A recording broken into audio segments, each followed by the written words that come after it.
एकाच शब्दामध्ये जेव्हा अनुस्वार 2 वेळा येत असतो त्यावेळेस त्याचं परसवर्ण किंवा अनुनासिक रूप कशा पद्धतीनं करायचं, तर या ठिकाणी पहा, यामध्ये या अनुस्वाराच्या पुढे त हा वर्ण आहे आणि या अनुस्वाराच्या पुढे ग हा वर्ण आहे.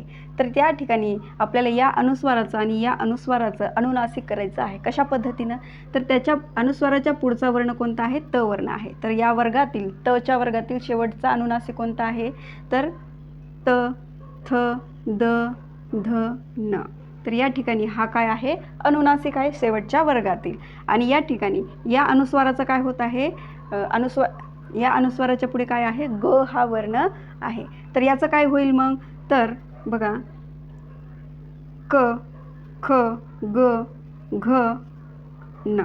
तर या ठिकाणी हा जो शेवटचा वर्ण आहे न, हा काय आहे, अनुनासिक आहे. मग या ठिकाणी लक्षात घ्या, या अंतरंग हा जो अनुस्वारयुक्त शब्द आहे याला आपण अनुनासिक रूप करायचं आहे. तर कसा करणार, तर या ठिकाणी लक्षात घ्या, या अनुस्वाराचं काय झालं, न झालं. ओके, आणि तो या शब्दाला जोडण्यात आला. आणि या अनुस्वाराचं काय झालं, तर हा न झाला. तर या अशा पद्धतीनं आपण हे असा शब्द, अशा अंतरंग शब्दाचा आपण अशा पद्धतीनं अनुनासिक रूप लिहित असतो.